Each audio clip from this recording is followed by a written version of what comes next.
L'enregistrement et la diffusion de cette émission est rendu possible grâce à la participation de Matériel.net.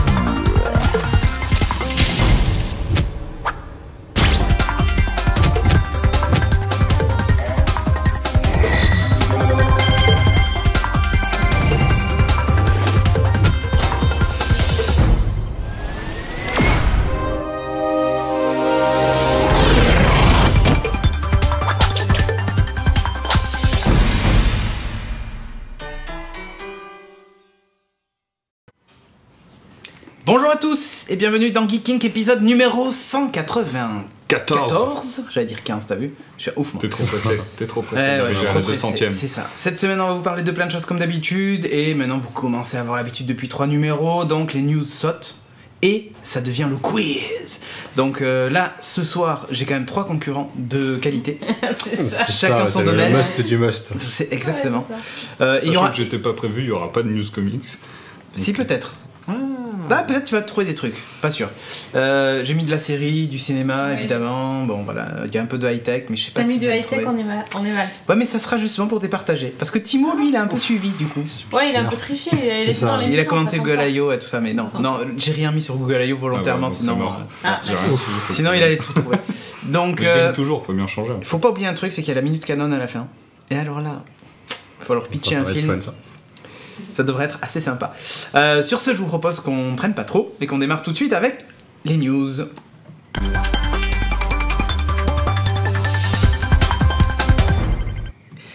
Et la première news, donc, qui est une question. Hein. Allons-y. Accrochez-vous. Non, donne pas d'entrée de jeu. Je dis pas dans quelle catégorie c'est, mais vous avez... Déjà, tu regardes un peu trop Kevin.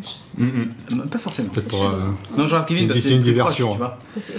Et comme je suis myope, tu sais, je vois que lui. En fait, vous, je vous vois pas. Tu me vois plus. Ouais, ça. Alors, regarde un peu, j'ai mis une réponse en gras sur le truc.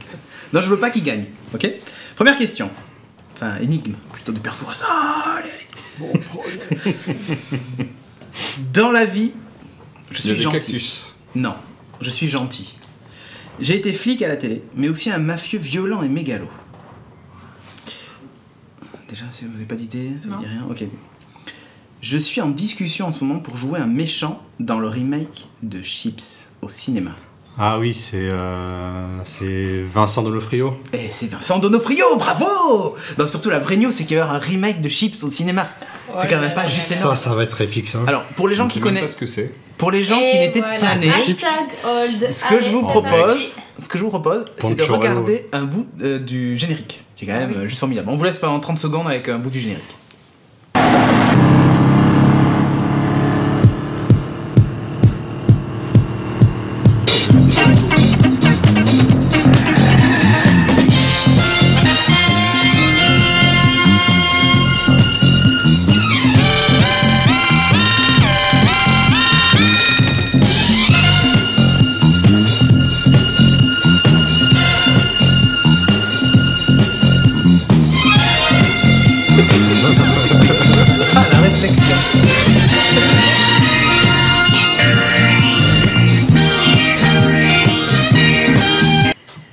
Ah là, c'était bien, hein. Donc Audrey pendant le générique nous disait on dirait un truc indien.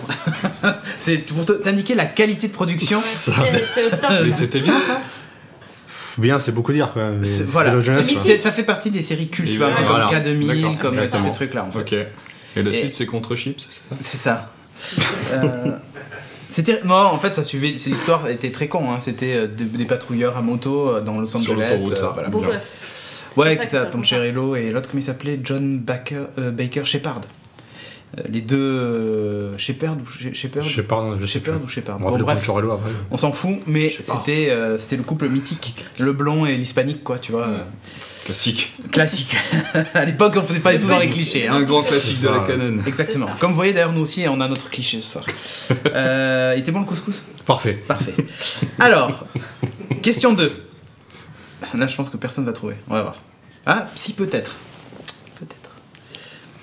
Je débarque sur Android et iOS. je suis l'assistante la plus cool du monde. Et j'ai fait mes armes aux côtés de Master Chief. Cortana. Oh, putain, il a dit avant. Et il a dit avant. Je l'ai eu. Donc on a vu dans une vidéo, alors bon, si tu passes l'extrait vidéo, le truc un peu chiant, c'est que c'est à partir de 1 minute. Ça fait une capelle. Qu'on le voit vraiment. Ah ouais, t'as raccourci. Donc Cortana, c'est l'assistant de Microsoft. Pourquoi ta montre, elle fait une capote? Ma montre fait une capote, mais non, je t'expliquerai après. Il y a une histoire là derrière. Donc le principe, c'est que Cortana débarque sur Android et sur iOS. C'est cool quand même, parce que jusqu'à présent, on se disait, ouais, ça va être que sur Windows Phone et tout ça, machin. Bon, il y a une nuance quand même, c'est qu'il n'y aura pas le pilotage à la voix ou quand tu appuies sur un bouton. C'est une appli que tu dois lancer. Ah d'accord, ok. Sur Windows Phone, tu gardes appuyé le bouton. Ah oui, d'accord. Cortana. Là, il faut lancer l'appli. l'appli. Tu peux pas switcher. Bah, tant que c'est pas ouvert, tu peux pas. Alors après, sur Android, je pense qu'en bidouillant, on doit y arriver. Mais c'est juste l'assistant le plus cool du monde. Et comme tout le monde, ou presque, a un PC sous Windows, tu peux vraiment t'amuser avec. Puisque Cortana va se baser sur toutes les recherches que vous faites sur votre PC et tout ça pour s'améliorer et apprendre à vous connaître. Et surtout la NSA.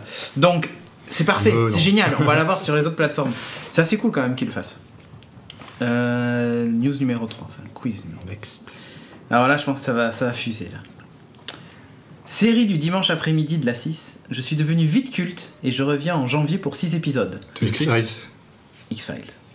Mon acteur principal a laissé penser que j'aurais peut-être droit à plus d'épisodes surtout et une deuxième saison. Oui, peut-être. Ouais. Pas qu'il a pleuré. C'est quelqu'un qui a gagné ça. Il a même pleuré en lisant le script. Il a même pleuré, ouais. Ouais, bon après, le pincette. Duchovny donc qui a dit ça, Fox Mulder. Donc moi, franchement ça me tarde. Ils ont montré des images. Je tarde énormément. T'as vu les photos? Il y a 2 photos. Ils ont montré 2 photos des deux ensemble. Sur scène. Ouais. Et... Ah mais c'est pas une photo de la série, c'est... Non, mais eux deux... de la présentation. Oui, c'est ça, eux deux pendant la présentation et tout ça. Enfin, il y a une photo où ils sont en situation. Enfin, elle a un costume, lui aussi, avec leur tête d'aujourd'hui. Elle est publiée aujourd'hui. Non. Un peu roussie. Ah bon, mais blonde mais un peu rousse. C'est parce qu'elle vieillit, les cheveux blancs. La photo d'aujourd'hui, ah oui mais non mais... Aujourd'hui. Ah mais il fallait... mais messieurs, dames, j'ai envie de dire... Il y a des gens qui travaillent pour c'est sur Twitter là, attendez.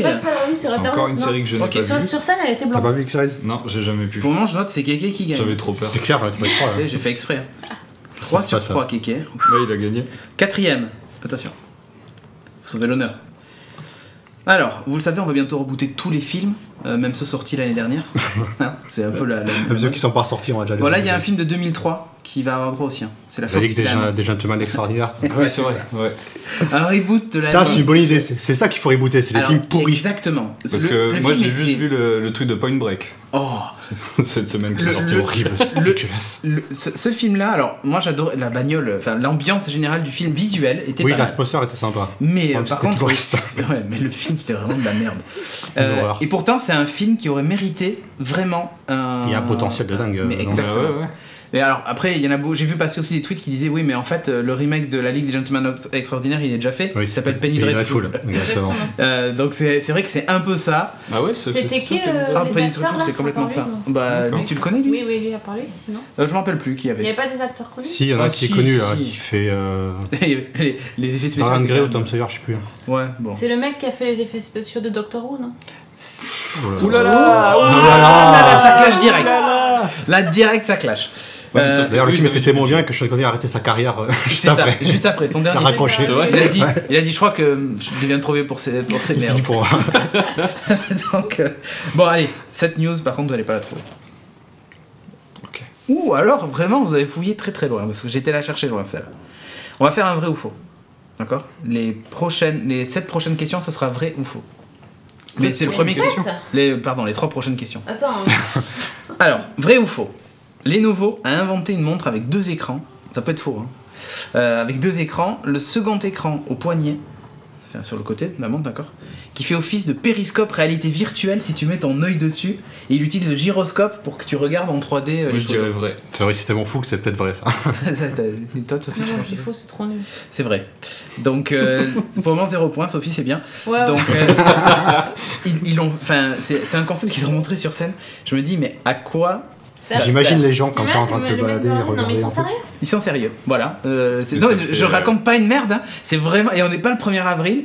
Ils l'ont présenté sur scène, les mecs, tu vois, la salle est pleine de travailleurs chinois, enfin de prisonniers chinois. Oui, c'est ça, ils sortaient là. Ils les ont sortis tous en orange, parce que les nouveaux c'est orange. Et ils ont dit, allez, venez, vous allez faire les figurants, après vous retournez en tôle. Donc c'est une montre Android Wear. Alors là, tu vois, il nous fait la démo. Il regarde en fait le stade dans sa montre. Alors évidemment, ça ne marche pas, je pense, hein. C'est vraiment que du fake. Et il t'explique, regardez, c'est génial, ça marche trop bien et tout. Et voilà, donc c'est top. Ils veulent vraiment le faire. Encore un truc qui va servir à rien, qui va pomper la batterie. Alors maintenant, un vrai ou faux. Attention. Vrai ou faux? Cheetah, le robot guépard du MIT financé par le DARPA, peut maintenant sauter par-dessus des obstacles de plus de 40 cm. Genre, il peut sauter par-dessus la table, là, comme ça. Je pense que c'est vrai. Toi, tu crois que c'est vrai? Tu crois que c'est possible de faire sauter un robot comme ça? Ouais. Surtout... Oui, tu me diras... Ouais, c'est peut-être vrai, ouais. Ah, c'est peut-être vrai. T'aurais peur un peu? Ah oui, mais ça m'aurait peur. Genre les robots vont se rebeller, on sera mal. C'est vrai, ouais, c'est vrai. Montre les images. Alors, pareil, au début de la vidéo, on voit pas trop. Ça me fait halluciner à chaque fois. C'est toujours le taureau, mais... Non. Alors, attends. Après, il te le montre sans les câbles. Ok? Je sais pas si tu peux avancer un peu. C'est à peu près au milieu de la vidéo. Ouais, là, non mais là c'est normal, il t'explique le principe. Essaie de choper un truc un peu plus avancé. Ça c'est nous. Donc si tu veux, je te fais le guépard qui court. Tu veux sauter quand tu... Hop. Tu vois, il saute. Comme ça, hop. Donc il y a une vidéo, c'est plutôt vers la fin de la vidéo. C'est voilà. Alors bon, là il est encore attaché, mais c'est juste après. Ça allait vite là. C'est pas celui-là. si, c'est à la fin de la vidéo vraiment. C'est genre dans les 30 dernières secondes. C'est bon, tu l'as? Attention. 3, 2, 1, ignition. Attention, c'est parti. Oh là, putain. On dirait un mouton. Ouais, mais... Sean le mouton Terminator. Sean Minator le mouton. Est-ce que ça vous fait peur ou pas? C'est trop vivant.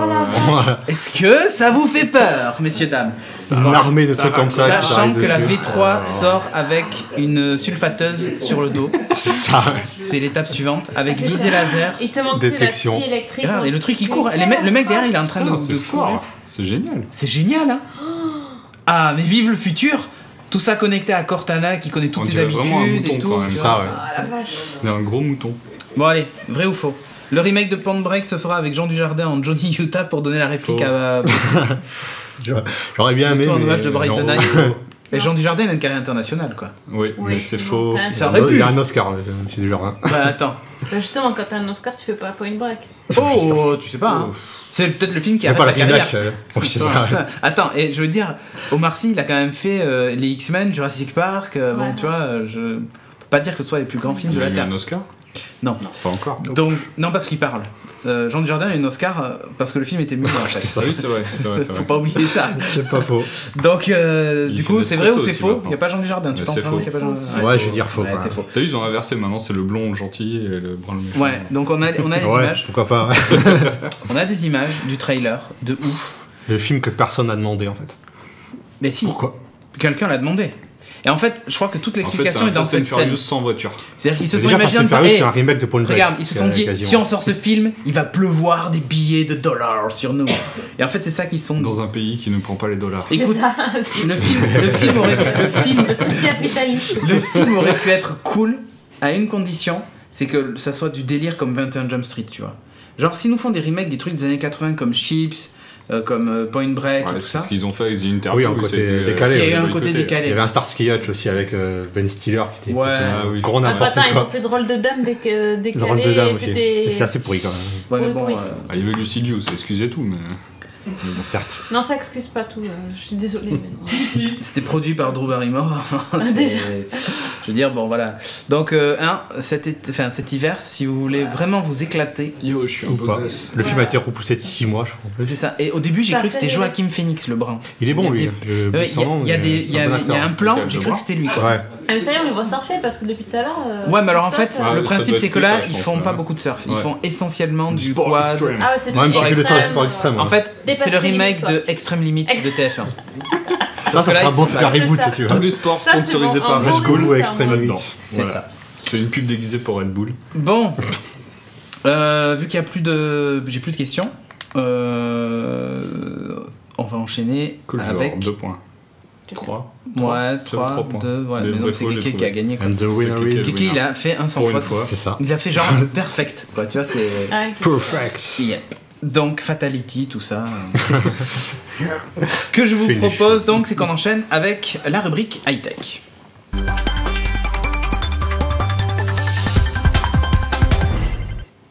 Et dans la rubrique high-tech, tu essaies de faire l'effet 3D. Ouais. Si je vais vite, ça fait bleu, rouge, bleu, rouge, bleu, rouge. Dans la rubrique high-tech, je vous parlais de 2 sujets. On va revenir sur la Google I.O. Viteuf. Alors on l'a commenté, vous avez un live de 2h30 si vous avez vraiment envie de vous faire chier. Vous pouvez le regarder sur la chaîne YouTube. Ça donne envie. C'était long, un poil relou. Ouais. Il y a eu des annonces intéressantes, mais noyées dans un flot de... Il y a des annonces au niveau des applications sympas. Ouais, voilà, c'est ça. Mais alors tout le reste après... C'était pas ouf, quoi. Bon, moi, ce que j'ai retenu, évidemment, domotique, hein, Weave, le nouveau protocole, l'espèce d'API ouvert qui permet de communiquer avec tout et tout ça. L'intérêt de ce truc-là, c'est que, du coup, les téléphones sous Android M vont avoir un petit truc. C'est par exemple, si tu te connectes à ton réseau domestique et que dessus, il y a un objet qui communique en Weave, il va le voir tout de suite, ton téléphone, et tu pourras le piloter. Oh, c'est cool. Genre ton ampoule et tout ça, et ça sera centralisé dans une appli qui te permet d'afficher tout ça sous une belle interface et tout ça. On espère. Ça, c'était pas mal. Après, j'ai un doute sur le truc, c'est que c'est encore un énième protocole. Ça commence à casser les couilles, que ce soit pas unifié, quoi. Ouais, mais pour harmoniser Google qui le lance, alors peut-être que ça va être un peu plus suivi, ou peut-être que certains vont l'adapter. Il y a un nom derrière, tu vois. Je ne sais pas. Je ne sais pas. En fait, aucune idée de savoir si ça va marcher ou pas. Ça communique avec les téléphones, le cloud et la NSA. Ça. Non, c'est pas ça qu'il faut diffuser. Qu'est-ce que tu fais là? Qu'est-ce que tu fais? Pourquoi tu me diffuses Tesla? J'ai du monde à côté de moi et je leur parle dans... Arrête de parler aux gens. Ouais. Donc, il est Android. Perturbé, là. J'en ai encore sur Google I.O. donc faut pas diffuser Tesla, c'est mon sujet d'après. T'as spoilé les gens là en plus, voilà, c'est énervant.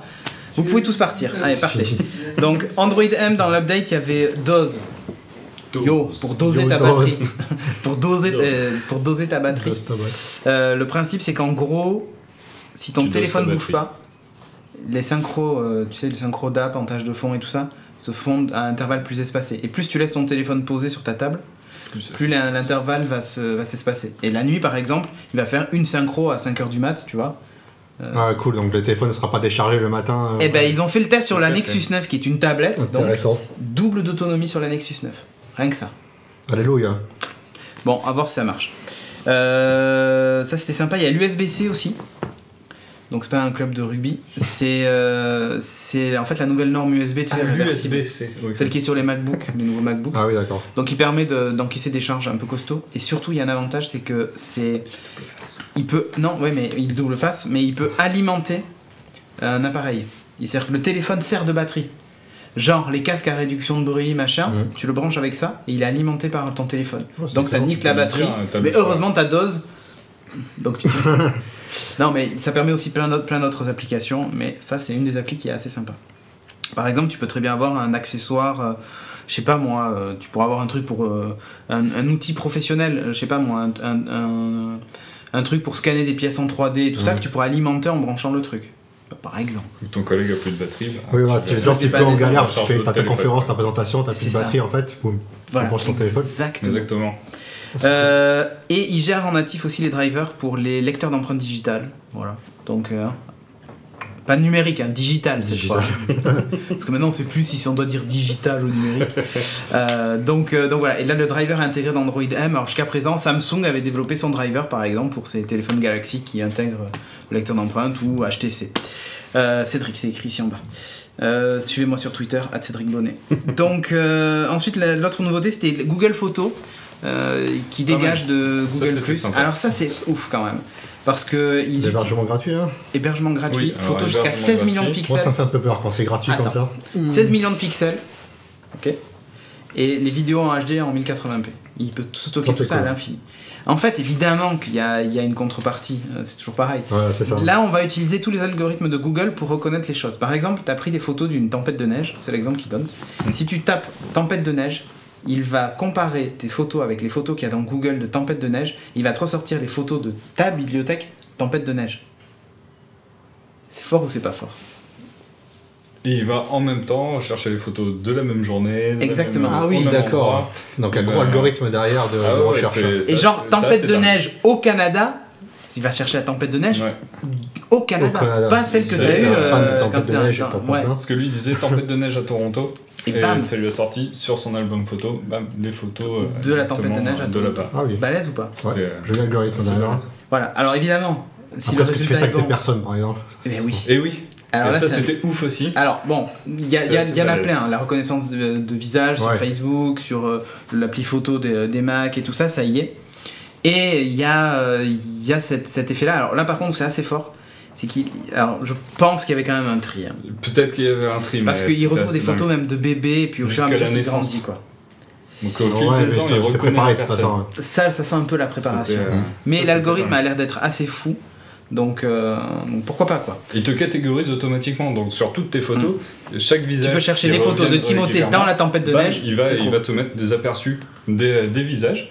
Tu vas cliquer dessus. Ah oui, aussitôt que tu déposes tes photos, il va scanner, trier le truc et il te catégorise toutes tes photos. Et là où il est fort, c'est que du coup, il va pas confondre la soirée coque et pute que vous avez fait la dernière fois, il y a de la neige partout quand vous jetiez la coque en l'air. C'est ça, il saura que ça, c'était pas à Toronto. Donc tu vois, il est capable de le savoir. Franchement, le truc est assez balèze, c'est gratos. Bon, si vous utilisez des services comme Flickr et tout ça, par contre, ces services-là risquent de faire un peu la tronche. Risque d'avoir un peu mal. Il n'y avait pas eu un mot sur Google+. Étrange. Ouais. Il y a une grosse mise à jour de Google Now aussi, donc le fameux assistant de chez Google, qui maintenant a une particularité, c'est qu'ils ont rajouté un truc qui s'appelle Now Tap, qui comprend le contexte des applis que tu utilises. T'écoutes de la musique. L'exemple qu'il donne, c'est t'écoutes Skrillex. Et là, en fait, il appuie sur le bouton Home pour faire apparaître Google Now et il dit quel est le vrai nom de l'artiste de Skrillex. Et là, en fait, quel est son vrai nom. Et il sait que t'es en train d'écouter Skrillex, t'as l'appli devant toi et tout ça, donc il sait que c'est cet artiste dont tu recherches le vrai nom. Ça, c'est cool si tu regardes une série, par exemple, ou un film. Tu peux poser une question dans quelle série joue machin. Ils ont rajouté les applications dans le contexte. Jusqu'à présent, il y avait l'heure, ton lieu et tout ça. Et ça te permettait d'anticiper certaines actions. Et là maintenant ils ont rajouté les applis. Par exemple, tu te déplaces dans la rue et tout ça, ou tu vas dans un supermarché bio, machin et tout ça. Ben en fait il est capable de te proposer en anticipation en fonction de ton contexte tout un tas de choses. Si tu es dans une application avec des recettes par exemple, ben il va te dire voilà ce que vous allez trouver dans le supermarché à côté de chez vous. Ouais.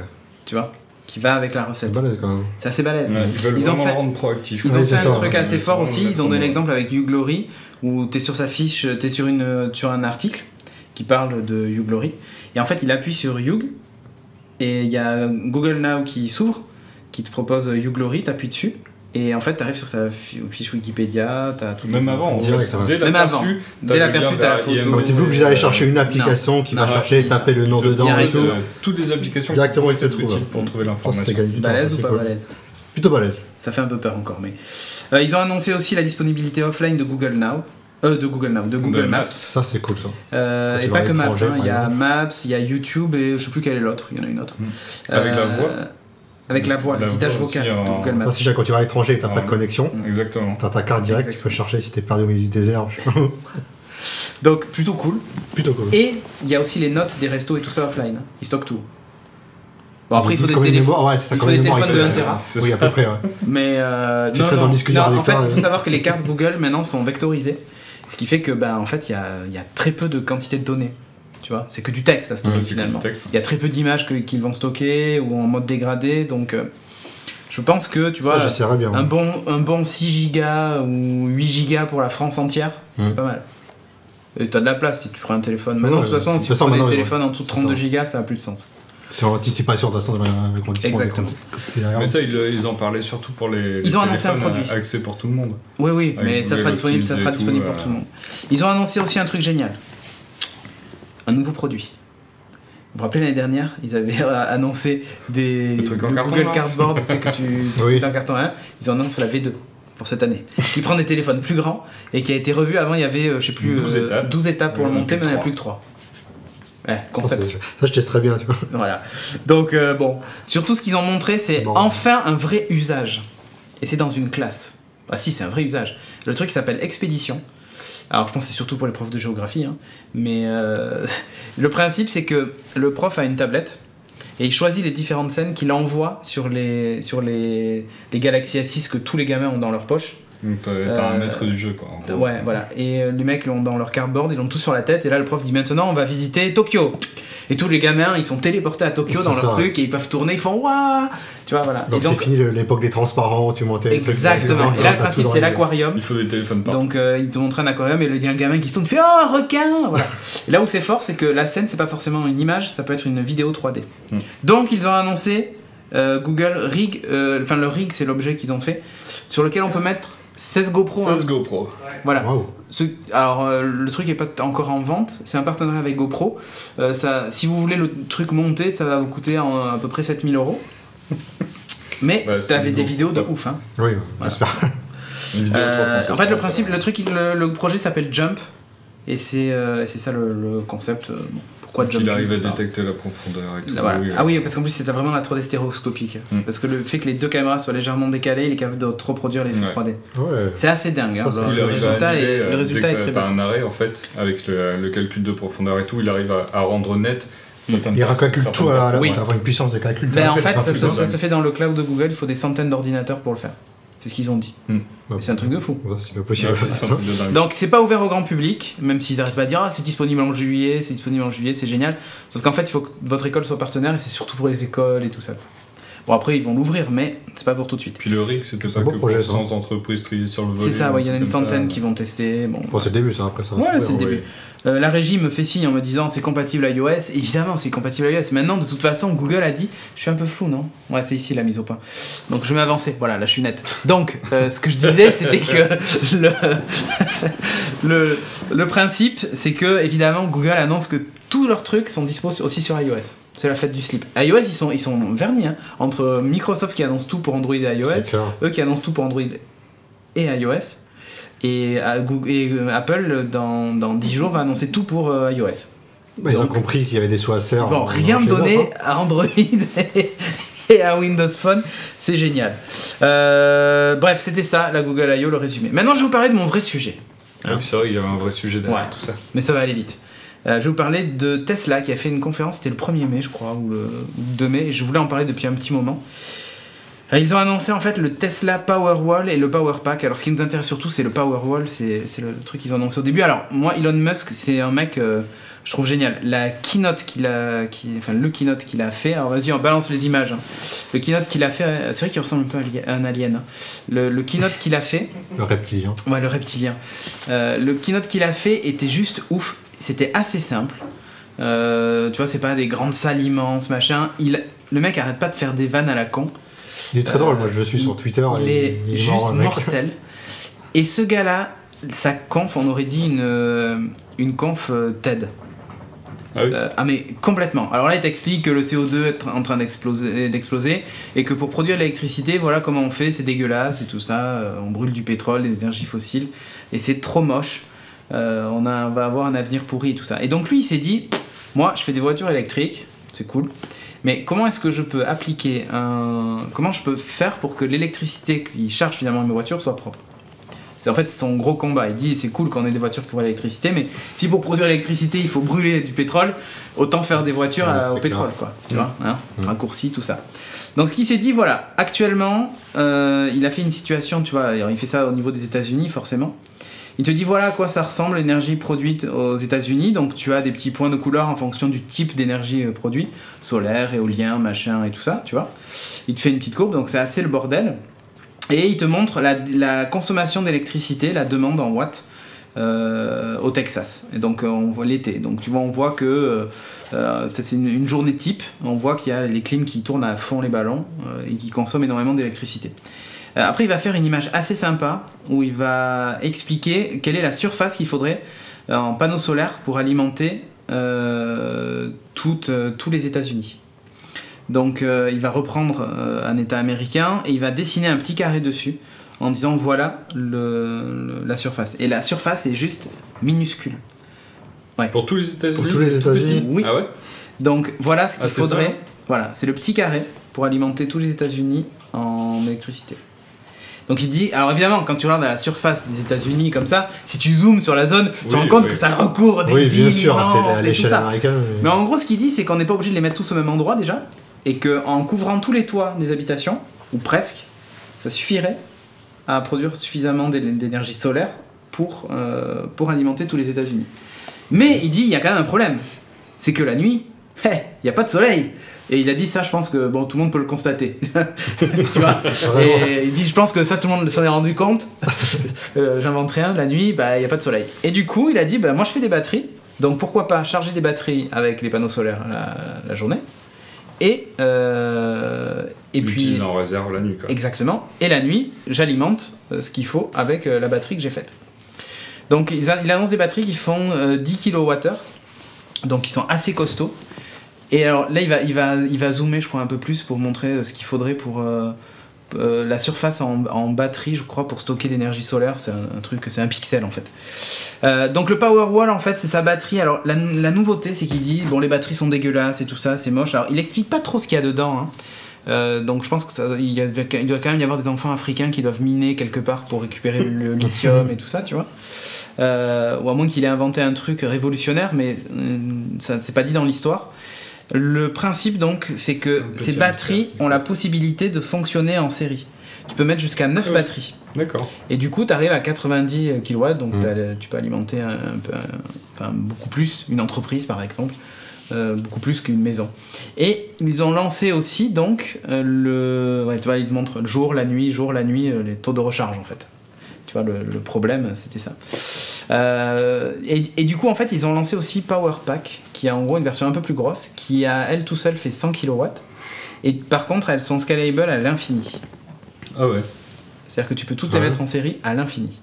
Il n'y a pas de limite. No limitation. Et sans perte, rien du tout. Et sans perte, enfin si, il y a un peu de perte, mais n'empêche que. Oui. Ça marche. Son truc fonctionne puisqu'il a créé la Gigafactory, comme il appelle, donc la Gigafactory. On se demandait ce que c'était. Voilà, le nombre de batteries qu'il faudrait par rapport au carré de tout à l'heure. C'est le petit pixel au milieu. C'est ça. D'accord. Les batteries pour stocker toute l'énergie qu'il faut pour alimenter toutes les États-Unis. Putain. Ok. Voilà. Là. Ça va ou ça va pas? Tu vois bien ou pas? Ouais, carrément. Bon. Donc c'est absolument minuscule. Et donc, et je te jure, le truc est mind-blowing. Quand tu suis la conférence, il y a des raccourcis évidemment, mais n'empêche que... il est toujours en vie, il n'a pas été abattu par les concurrents. Et là où c'est assez...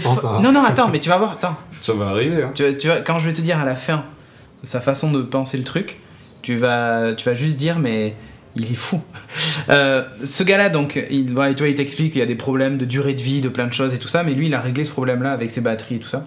La Gigafactory qu'il a fait, en fait... C'est un super power pack immense, elle est recouverte de panneaux solaires et tout ça. Elle alimente automatiquement en fait l'usine qui fabrique les batteries. Elle est autonome, l'usine qui fabrique les batteries, toute seule. Putain, c'est fort. Elle utilise sa propre énergie et même il y en a plus qu'il ne faudrait. C'est-à-dire qu'il y a même de l'énergie qui du coup est perdue parce qu'elle en récupère plus que ce qu'elle utilise pour fabriquer les propres batteries, tu vois. Enfin, le truc il est pensé de bout en bout en termes de rentabilité. Les panneaux solaires, en gros, c'est 13% d'efficacité. Solar Impulse, par exemple, a des panneaux solaires qui sont eux aux alentours de 22%. Et eux ont travaillé sur des panneaux solaires encore plus efficaces. Donc, à voir.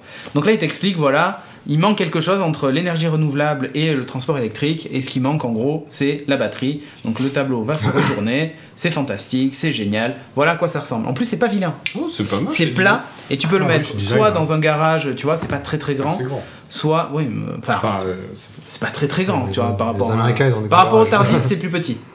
Le Tardis qui est à côté, c'est beaucoup plus petit. Non mais regarde, par rapport à la roue de la voiture, c'est pas immense. Et tu peux en empiler 9, donc ça fait un peu plus large. Tu peux les mettre en extérieur, ça craint rien du tout. Donc si tu vois, tu veux pas le mettre à l'intérieur, tu fous ça dehors. C'est plutôt cool. Et là où, alors tu vois, il te fait la petite démo, hein, genre voilà. Alors elle est capable en plus de délivrer de l'énergie et en même temps de s'alimenter. Le principe, c'est que avec ça, si une maison avec panneaux solaires plus ça peut se déconnecter du grid, donc en fait en gros de l'EDF local quoi. Autonome quoi. Autonome, t'es 100% autonome. C'est ouf ou pas? C'est ouf. Ouais. Voilà. Et les power packs, donc c'est ce qu'ils montrent, qui eux sont scalable à l'infini. C'est la fête du slipe. Tu peux alimenter une ville entière en électricité sans problème. Et sans prendre trop de place en plus. Ouais. Et alors, il faut savoir qu'aux États-Unis, en plus, pendant l'été, il y a souvent des blackouts à cause des clims et tout ça, des surcharges de réseau. Ben, s'il n'y a plus d'électricité, la batterie prend le relais. Tu vois, parce que t'es pas obligé d'utiliser avec des panneaux solaires, tu peux l'utiliser avec le secteur classique.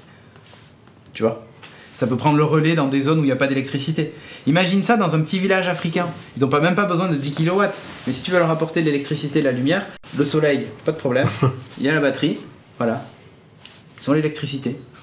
Avec le projet Loon dont Google a parlé hier, ils ont même internet à 10 mégas. Avec les ballons flottants. Donc, je veux dire que dans le peuple, avant de manger, ils ont l'électricité et internet. Je pense que c'est bon. en termes de besoins, je pense qu'on est bien là quand même. C'est pas ouf ou pas? Bon, et là où ça tue, vraiment sa mère, c'est que tout est open source et il n'y a aucun brevet déposé, c'est libre de droit. Tous les concurrents peuvent l'utiliser. Ils détestent les brevets, ils trouvent que c'est contre-productif et tout ça.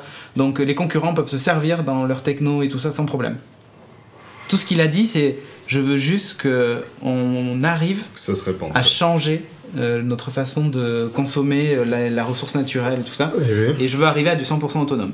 Bon, il va se heurter à EDF, parce que chez nous, par exemple, quand vous installez des panneaux solaires, vous êtes obligé de revendre l'électricité à EDF, qui vous la refacture, d'accord? Et vous avez toujours un abonnement EDF à payer. Autant vous dire que ce type-là n'arrivera pas à vendre son truc en France. Sauf si, évidemment, on décide demain de renverser EDF. Mais là, tu vois, genre la révolution. Si cette solution est hyper viable, ça va arriver, il prend les précommandes, 3500$ le Tesla Power. Genre le truc pour ta maison? Ouais, pour ta maison, 3500. C'est cool ou c'est pas cool? Et là tu te dis putain mais c'est pas possible, j'en veux un demain. Ah mais c'est clair, hein. 3500$, donc plutôt qu'être autonome, tu le mets chez toi et... Bah il faut des panneaux solaires. Des panneaux solaires et c'est la fin. The end. C'est ouf. Ah oui, effectivement. Et là le mec il change, tu vois t'affiches 3500$, 10 kWh. C'est même pas ce que je consomme moi à la maison en 10 kWh.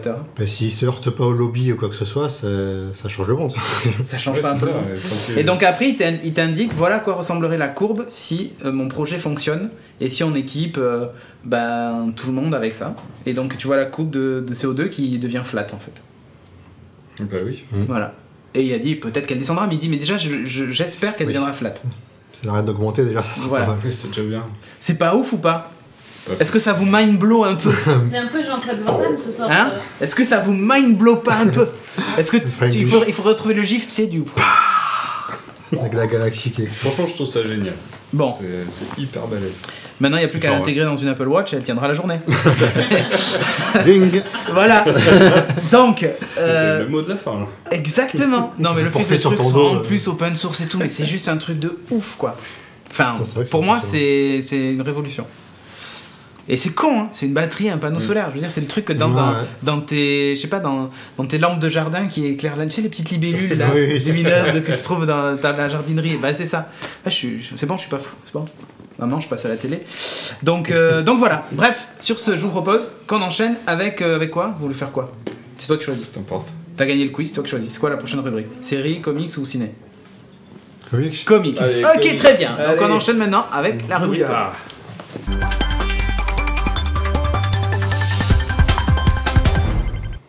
Et dans la rubrique comics, Timothée va nous parler de Iron Fist. Et c'est un peu le Bruce Lee du truc, quoi. Ah, mais c'est totalement ça. Hein. C'était voulu que ce soit l'équivalent. J'ai jamais aimé ce personnage. Ah, ben moi non plus. Ah, c'est vrai? Ah, mais je le trouvais. Mais du coup, on va faire une rubrique, on va le tailler ça. Incroyable. Enfin, franchement, qui c'est qui se balade en jaune et vert avec arrête. Col comme là, ça? On parle de super-héros, arrête, parce que la liste des gens qui se baladent dans des... Mais avec un col comme ça, en V là, qui se dépasse de sa tête. C'était la mode à une époque. Il n'y a que Dracula qui porte ça, et encore, il le fait plus. C'est vrai. Il a arrêté. Donc voilà, je vais vous parler de ça, parce qu'il y a eu un depuis qu'il produit de l'électricité, il ne fait plus. Tout ça. Non, c'est dans quelle série? Comment s'appelait la série, Sophie? Oui, Dracula. Dracula. C'est dans Dracula. Oui. Ah ouais. Mais oui, c'était... elle existe toujours, cette série? Non, j'espère pas quand même. Ça a été annulé. C'est Dracula qui suçait des arbres dans la forêt. Oui, c'est ça. Dracula écolo. C'était un peu le Elon Musk Dracula. La version Twilight écolo, quoi. C'est ça. Le mec, il produisait de l'électricité sans fil, quoi. C'était... Comme Tesla. Exactement. Donc voilà, je vais vous parler du beau gosse que vous voyez juste là. Je sais pas pour vous, mais moi, ce personnage-là, je le connais essentiellement que avec le dessin animé Ultimate Spider-Man. Ah, moi il est dedans. Qui passe sur France 4. Comment tu manges tes céréales le dimanche matin. Exactement. Pour moi, c'est un petit blond surfeur qui balance que des proverbes chinois et qui fait du kung-fu. C'est après Shaun le Mouton. C'est avant, je sais pas. C'est avant, je crois. Okay. Je crois que c'est avant. Non, c'est Avengers avant. Ah, c'est Avengers. Donc t'as Star Wars, Avengers, Shaun le Mouton, et peut-être que ça passe plus le week-end en fait. D'accord, ok. Ça passe en semaine. Mais donc voilà, pour moi c'était ce personnage-là qui en vrai s'avère être un beau gosse, milliardaire, un dieu vivant du kung-fu, qui a vécu pendant 5 ans sur une île infernale. Non, c'est pas celui-là. Ça, c'est Oliver Queen, mais c'est exactement le même point de départ. J'ai l'impression que tous les héros, maintenant, c'est ça. Ils sont tous milliardaires. Beaux gosses milliardaires, et ils ont vécu pendant 5 ans la merde. Lui, c'est un peu plus long. Il a vécu ça ressemble un peu à Kung Fury, enfance. finalement. Non, pas du tout. C'est toute son enfance il a vécu un peu ça. Kung Fury, j'ai pas encore vu. Ouais, c'est un peu un Bruce Wayne, parce qu'il a perdu ses parents enfants aussi, forcément. Ah oui, au supermarché ou ils sont morts? Ce serait pas drôle. Non, il les a perdus dans une montagne. C'est différent. Ah d'accord, il se promenait en montagne. Avalanche. Ah, une avalanche, ok. Avalanche, sa mère qui fait « Ah, cours mon fils !» Elle se fait bouffer par des loups. C'est une avalanche de loups. C'est une avalanche de loups. Il y a une avalanche. C'est pas Wolf Copeland là. Hein. C'est pas la mais ça, par contre, j'ai signé un contrat, ça va sortir Wolf Copeland. Okay. Donc voilà, en fait, ce bouquin-là, c'est encore un point de départ. Donc une origin story en gros sur Iron Fist. Un reboot. Ce n'est plus du tout un personnage joyeux, ce n'est plus du tout quelqu'un qui avait un peu, voilà, c'est pas un comique. Il a pas les mêmes, enfin avant il était un peu apparenté avec des petits problèmes similaires à Spider-Man, et là et il faisait des proverbes chinois. C'est le mec bien casse-couille, genre. Mais ouais, c'est des vannes à base de proverbes chinois. Donc on efface tout, on repart de zéro. Et on va suivre donc son enfance. Détective, j'ai l'impression. On va suivre son enfance traumatisante. Il a un père totalement barjot. Okay. Il se retrouve dans la cité mystique de Kunlun après avoir perdu ses parents. Donc la cité mystique de Kunlun, le royaume mystique de Kunlun, c'est là où il va obtenir son point d'acier. D'accord, parce qu'il a un point d'acier. Il a un point d'acier, il s'appelle Iron Fist. Mais c'est pas un vrai point d'acier, c'est un point qui fait des sortes de flammes bizarres. Parce qu'il s'appelle Iron Fist, juste pour avoir Iron, pour que ça fasse plaisir à Stan Lee en fait. Ok. Donc voilà, en gros ils se sont dit, ça va être le point d'acier parce que c'est une arme vivante en gros, voilà, c'est une arme blanche à la main quoi. Ok. Tu vois, un mec catégorie 3. Voilà, c'est... On me demande si c'est pas un porno. Non, c'est un peu ça se pourrait parce que c'est chelou quand même. C'est limite un film de la canon quoi. Tu prends les vieux films avec Chuck Norris d'arts martiaux, tu vois. Ouais. Tu mélanges avec un petit côté polar, tu le remplaces par Ryan Gosling et on a la version qui va sortir de la série Marvel là dans quelques années. Et c'est la Fox qui produit. Ça va être ça. Nickel. Donc voilà, c'est un peu ça. Mais ils ont réussi à en faire quelque chose de bien. Ah, putain, vraiment. Là... Vraiment, c'est une lecture assez agréable, c'est très sombre. Donc c'est très influence orientale, mystique orientale et avec un côté polar très sombre. Il va y avoir beaucoup d'introspection, il va y avoir une narration où on va lire ce que pense le personnage. D'accord. Ça va être, tu vas vivre ce qu'il ressent, tu vas vraiment être à la place du personnage. Et tu vas voir qu'il en chie. C'est la physique de Ryan Gosling, je m'imagine souvent à sa place, on a à peu près le même physique. Donc Exactement. Et il est aussi expressif que toi. C'est parfait. Voilà, dans le bouquin, c'est pareil. Il est impassible, ce Nickel. mec. Franchement, tu le vois, t'as pas envie de lui offrir un café, t'as pas envie de lui dire bonjour. Tu te dis, mais t'es chelou, mec, et toi, t'es un héros. Tu vois, c'est étrange. Et. Il y a d'autres images que celle-là parce qu'elle est un peu. Il doit y en avoir une avec le dragon, donc ça c'est hop. Donc voilà, ça c'est. Il a son, tu vois. Ça c'est l'affiche de la canon. Donc ça c'est à Kunlun, voilà. Ça peut être une affiche de la canon, exactement. Et il y a un vrai dragon dans l'histoire. Oui, il y a un vrai dragon. Ça y est, tu m'as perdu là. C'est vraiment. C'est un épisode de Doctor Who en fait. Attends. Et il parle ou pas? Il parle. Oh putain, ça y est. Attends, le dragon, je sais plus. C'est Smog. C'est Smog. Putain, ça y est, mais c'est quoi ce truc? Ah mais attends. Au début. Exactement. Donc ça commence avec une interview. Il se fait interviewer par une petite nana qui fait semblant de s'intéresser à lui. L'interview va déraper, on finit chez lui. Voilà, ça canne un bon coup et il se fait attaquer par des zombies ninja moitié robots. Ça c'est la canon. On est d'accord. Mais voilà, faut essayer de faire abstraction de ce truc-là parce que c'est super bien dessiné. C'est un trait très torturé avec une grosse ambiance à la Miller. Ah oui, d'accord. Donc grosse ambiance Frank Miller. La mise en case elle est sympa quoi. Ouais, toute la construction du bouquin est très dynamique, c'est vraiment bien réfléchi au niveau de la construction des pages pour avoir une lecture lisible, mais en même temps assez fouillée, parce qu'il y a énormément d'informations, des très beaux découpages. Donc là, on le voit de dos et tout, mais après on le voit faire aussi un entraînement d'arts martiaux où tu le vois tout blanc, là, il se brosse les dents, le fond blanc, il se brosse les dents, il se fait tailler une pipe, il se rebrosse les dents, enfin c'est l'histoire de sa vie en gros quoi. Jusqu'à l'attaque des ninjas. Ok. Et là il reçoit un message en gros qu'il faut qu'il retourne à Kunlun. Ok. Parce que c'est la merde. Donc il va y retourner, ça va être effectivement la merde. Tout ça va être agrémenté de quelques flashbacks qui vont avoir une esthétique assez sympa avec une petite texture papier, vieux papier. Sépia aussi. Donc ça va, ça va lui expliquer, ça va nous expliquer à nous son histoire, comment il est arrivé là-bas, comment il devient Iron Fist. Donc quand tu ne connais pas ce personnage-là, tu apprends tout dans ce bouquin-là en fait. Okay. Tu apprends tous les personnages clés de son univers. Donc tu vas rencontrer énormément de personnages très très sympas qui ont une certaine classe de fous. On croise des gens connus, d'autres trucs ou pas encore là? Non. Enfin plus tard ça. Il y en a pas. Ouais, ils sont vraiment concentrés sur lui. Mais c'est bien ça. Donc il y a pas de. En fait voilà, ils ont pas eu besoin de faire valoir à côté, de faire venir des gens pour rendre intéressant le truc. C'est vraiment balèze. Il y a un seul défaut sur les personnages féminins. C'est soit c'est la nana super balèze, soit une pauvre conne. En gros, la cruche, la grosse cruche, voilà. Et c'est ça, la gestion des personnages féminins n'est pas terrible, alors que les personnages masculins, tu les vois bien différents, ils ont tous leur histoire, ils sont tous plus ou moins gentils, méchants, enfin... C'est jamais l'un ou l'autre. C'est de la canon, quoi, je veux dire. Ouais. Hier soir, il repassait Barb Wire. J'en ai vu un bout. Moi aussi. Franchement, Barb Wire avec Pamela Anderson. Et je me suis dit, mais ça, c'est un film de la canon. Les dialogues sont surréalistes, tout est surréaliste. Cherchez Barb Wire, regardez la bande-annonce sur YouTube. Aucune idée. Avec vos deux mains sur la table. Donc, d'accord, parce qu'elle est pas souvent habillée. À un moment, même il y a une scène où elle est carrément à poil. Voilà. Enfin, si tu veux avoir du téton, il y en a quoi. D'accord. Ok.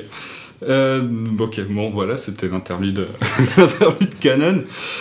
Donc, en dehors de ces personnages-là, ce bouquin, c'est vraiment un truc incroyable. Donc, c'est très beau à lire, c'est très violent, très sanglant. C'est forcément agrémenté de petites touches de vengeance et de trahison, sinon ce serait pas marrant. Est-ce qu'il a des sœurs chiantes comme un Arrow ou pas? Non, il n'y a pas ce côté trop amourette et tout. Il y a quand même des personnages féminins qui tombent amoureuses ou qui veulent juste le ken, des petits trucs, la vie classique d'un héros quoi. C'est ça. Mais voilà, c'était assez balèze, et ce qui est incroyable, c'est que sur une série courante comme celle-là, il n'y a qu'un seul mec qui est dessus. Ah, il fait tout. Donc il faut que je retrouve son nom. C'est Cary Andrews. Il fait dessin, scénario. Donc il fait dessin, écriture, ancrage, couleur. Et sur une série ongoing, donc tous les mois, bam bam bam bam bam, il enchaîne. Et à la fin il décède ou ça se passe comment? Je sais pas. Burn-out, c'est ça, ouais. Donc il se fait plaisir, un niveau de production, voilà, il se fait plaisir, du coup il est totalement libre, il peut faire ce qu'il veut, il fait que ça. Ouais, okay. Du coup il a son personnage, il se l'est approprié complètement, il a réussi à mixer tout ça, à œuvrer sur chacune de ces parties-là d'une manière assez incroyable, parce que c'est vraiment très beau, dommage que tu l'aies pas amené. Je l'avais, mais on me l'a volé. On va dire que c'est ça. Il est dans la valise, hein. Parce que je ne sais pas où il est, mais je te l'amènerai. Est-ce qu'il y a une ressemblance ou pas? En fait, il faudrait que je refasse un tuto ninja, tu sais, avec mon truc là. Mais enfin voilà, j'ai pas grand chose d'autre à dire. C'est si vous aimez un peu tout ce qui est mythologie orientale, tout ce qui touche un peu à la Chine, aux arts martiaux, tout ce qui est avec en plus un côté sombre, polar, un peu. En fait, il y a un peu cette ambiance de la série Daredevil qui est sortie. Oui, mais ça fait, le visuel du truc fait penser un peu à ça, quoi. Ça fait. Il y a beaucoup de bastons, il y a beaucoup de kung-fu, etc. Les scènes sont très très belles. C'est vraiment à lire. Il a réussi à mixer tout ça, tout cet univers. Ça sera peut-être une série Netflix, vu que Netflix nous regarde. C'est une série Netflix normalement. Ah, mais si, Iron Fist. Putain, mais grave, c'est vrai, oui, j'avais complètement zappé. Donc tous ces éléments purs clichés de la mort. Par contre, évitez le dragon qui parle. Entre nous, comme ça. Ouais, voilà, tous ces éléments super. Les robots zombies aussi, bon, je sais pas. Ça va venir. Ils y seront, c'est obligé. Ah, ok, on verra. Ils y seront. Ok. Mais voilà, tout ça, ça a été mixé, ça donne un truc qui défonce. Ok. Ouais. Et après, j'ai vu une rumeur comme quoi c'est Ryan Phillippe qui ferait Danny Rand. Tu vois, le mec dans le remake de Les Liaisons Dangereuses. Je vois qui c'est, Ryan. Le petit blond de merde. Ouais. Moi, je voudrais pas que ce soit lui, s'il est pas très beau. Je préférerais Ryan Gosling. Ouais, mais bon, ça va pas. Il a la même gueule. Je suis sûr que le mec, il s'est dit, je vais dessiner Ryan Gosling. Et voilà, le casting est fait. Hein. Du coup, il va me prendre à moi, vu que je suis un peu un sosie, quoi. Exactement. Okay. Je suis sûr que c'est toi le prochain, en fait. Ah, nickel. J'ai fait Iron Fist, moi. J'ai vraiment le physique, quoi. Et voilà. C'est ça. Allez, sur ce, je te propose. Mais tiens, tu choisis qui pour la rubrique suivante? Je vais choisir Kéké. Parce que ça parle de Kung Fu, on va rester un peu dans le même truc. Ok, très bien. Enfin non, pas du tout. C'est barré, pareil. Donc, on enchaîne avec le cinéma.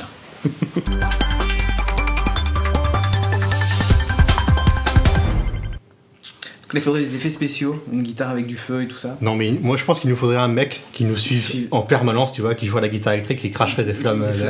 Je pense que tous les jingles surtout au déplacement, tu vois, on va avoir un mec comme ça. Alors évidemment, vous avez deviné, on va parler de Mad Max le fou. Fury Road. Maximilien le fou. Maximilien. Français, hein. Parce que tu nous as toujours pas fait ta rubrique des titres en français. Hein. Moi, je dis ça, je dis rien. One day. Il va falloir le faire. Donc, Max le fou. Max le fou, nouveau volet de la saga Mad Max, près de 30... C'est un nouveau volet, c'est pas un reboot, c'est une suite. Ouais, c'est pas une suite à proprement parler parce que la chronologie est un peu lâche. C'est un entre-deux. C'est le même personnage, c'est le même univers, et c'est près de 30 ans après la sortie du dernier film. Mais ça se passe pas 30 ans après. Non. Ah bon. Parce que sinon je le trouvais vachement conservé. Non, il est plutôt bon. Non, mais niveau chronologique, moi je vois ça plutôt comme la saga James Bond. C'est-à-dire les films se suivent, il n'y a pas forcément des liens entre eux. Des fois, tu as des changements d'acteurs, mais bon, ça reste toujours James Bond, il y a toujours la Aston Martin, le gun. Les Anglais, c'est un peu les spécialistes du changement d'acteur. Avec Doctor Who et avec James Bond, c'est quand même la classe. Ça, c'est les Australiens, ça. Ouais, mais non, mais là, ok. Mais parce que les Australiens, un peu le Commonwealth, tout ça, ils sont un peu anglais. Ouais, ils sont un peu anglais. Simplement, ils ont des kangourous et des boomerangs, quoi. C'est ça.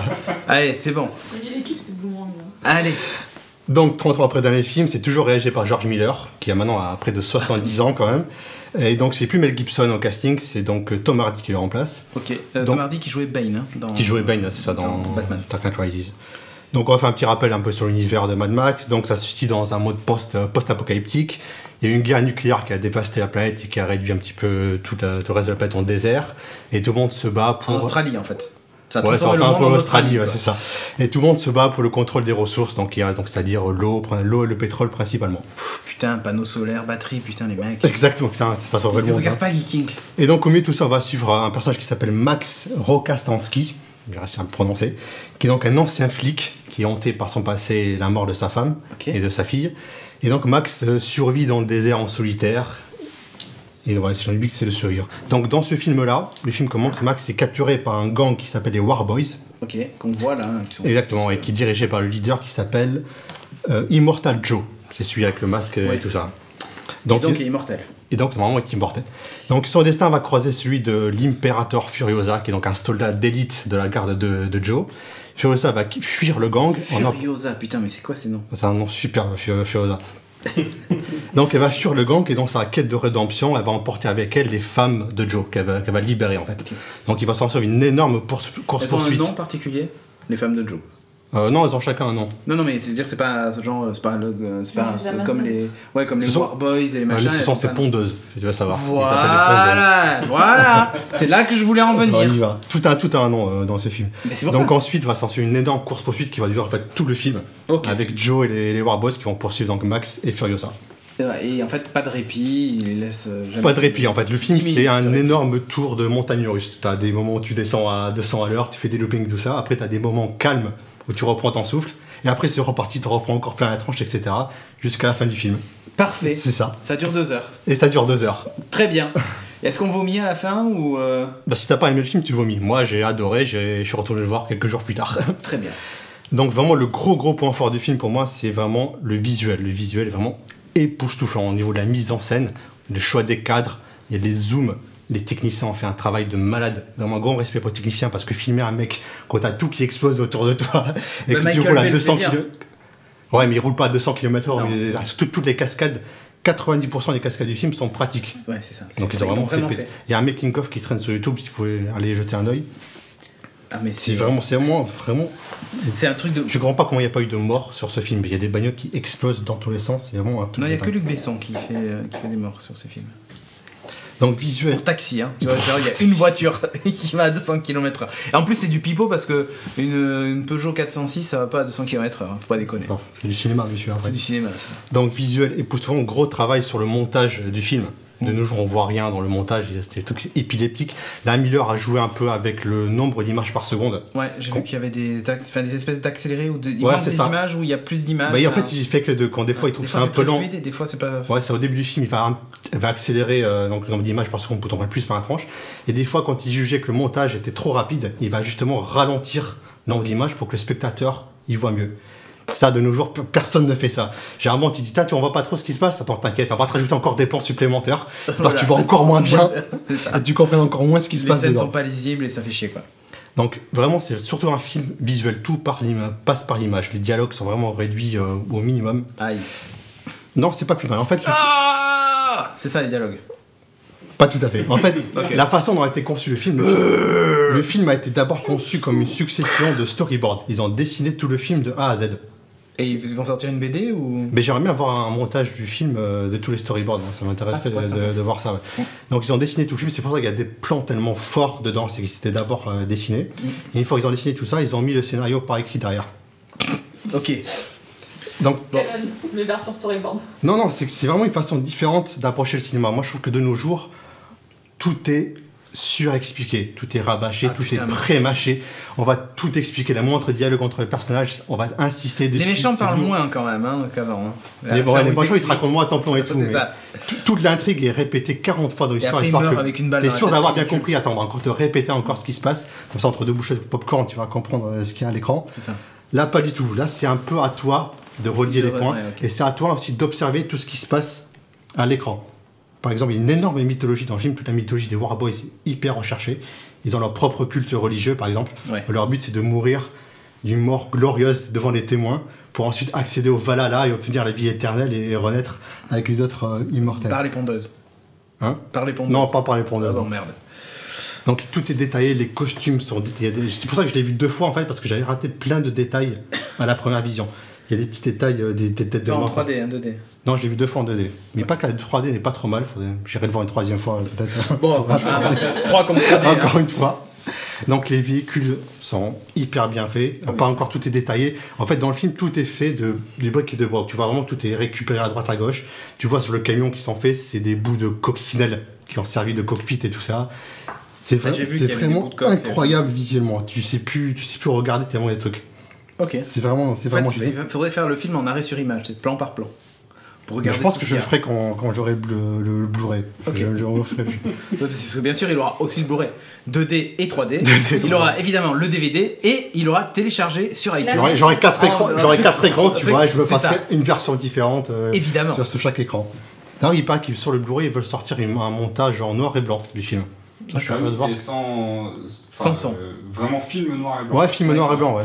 Sans couleur, tout est talonné. Par contre, tu vois la scène d'action de ouf, là, enfin les scènes de poursuite. Non, les scènes de poursuite, celles qu'on voit dans le trailer, en fait, une scène de poursuite où t'as un truc qui explose et tout ça. Ouais. Ça pourrait être assez fun.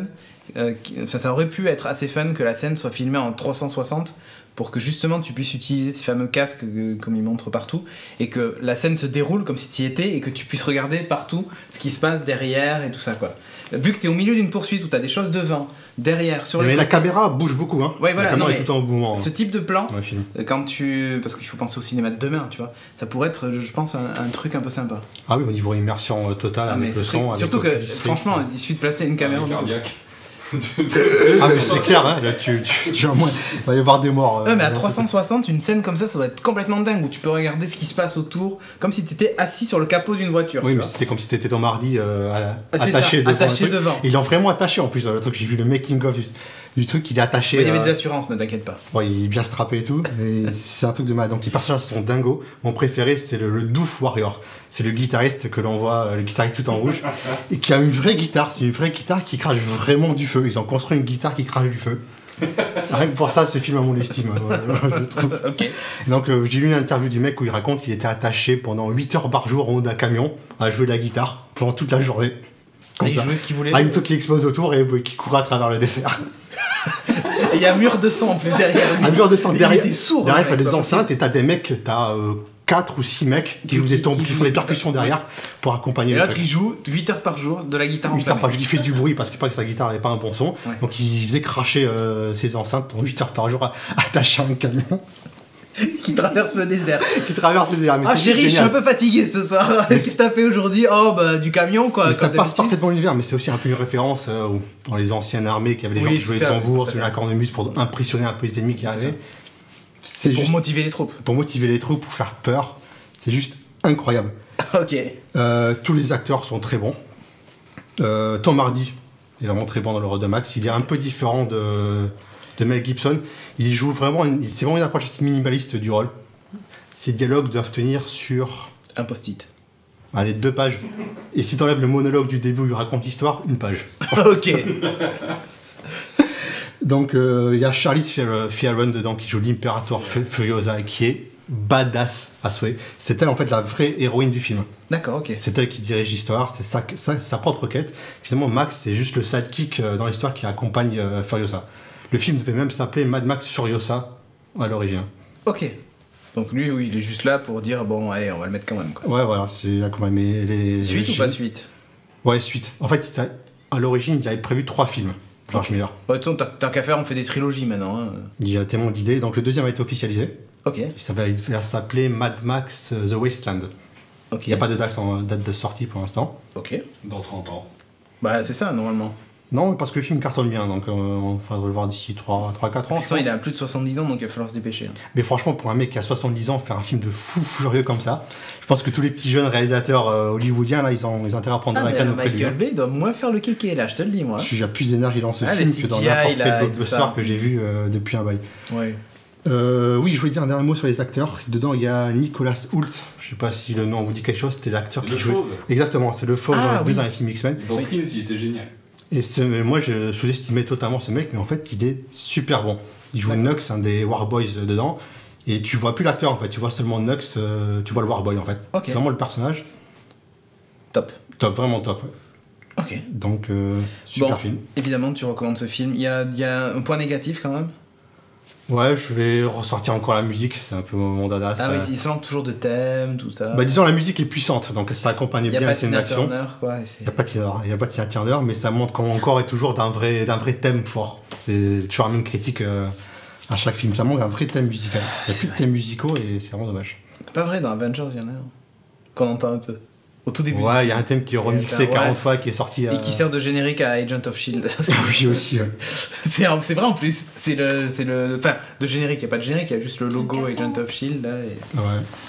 Enfin bref. Donc, moi j'ai adoré le film, j'en ai pris plein la gueule pendant 2 heures. C'est exactement ce que je voulais voir. Je suis même allé le voir 2 fois, comme j'ai dit, pour tout saisir.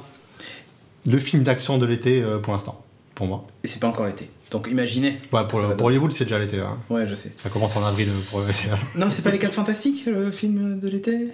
Moi, je suis curieux de voir les 4 Fantastiques. J'y vais avec l'esprit. J'essaie de garder l'esprit ouvert jusqu'au bout. De pas juger avant. Ok, très bien. Antoine, en revanche, j'ai déjà jugé avant. Celui-là, par contre, j'étais moins sympa avec lui. Tu sais pas, tu peux être surpris. Ouais. Evangeline Lilly en Cléopâtre, elle est sympa. Ouais, pour Evangeline Lilly. Mais c'est pas Edgar Wright. Moi, je voulais voir un film d'Edgar Wright et comme c'est pas. Non, dommage raté. Sur ce, je te propose qu'on enchaîne avec la rubrique série qui nous reste. Puis après, on passera donc à la Minute Canon. Mais en attendant, donc, Sophie va nous rejoindre.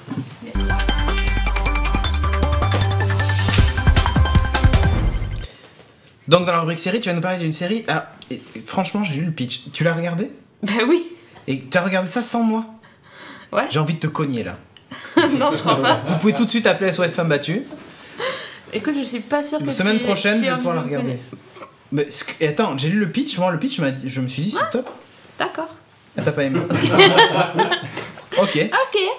Donc, chers amis, donc je voulais vous parler d'une série qui vient tout juste de sortir sur Netflix qui s'appelle Between.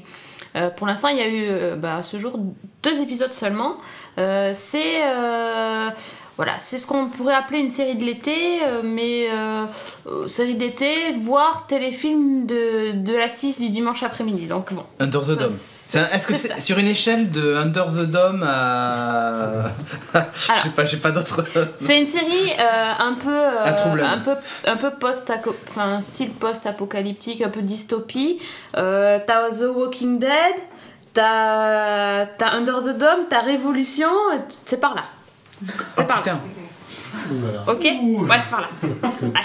Alors, donc le pitch. Ça se passe dans une petite ville qui s'appelle Pretty Lake. Attention déjà. Et donc dans cette ville, les habitants meurent tous d'une maladie mystérieuse qui est en fait un virus dont on ne connaît absolument rien. Ça se propage très très vite, les gens meurent instantanément en 2 secondes. C'est encore une série Netflix. Ouais, ils décèdent en vraiment quelques secondes et plus on avance, plus le nombre de gens qui meurent vraiment augmente. C'est assez impressionnant.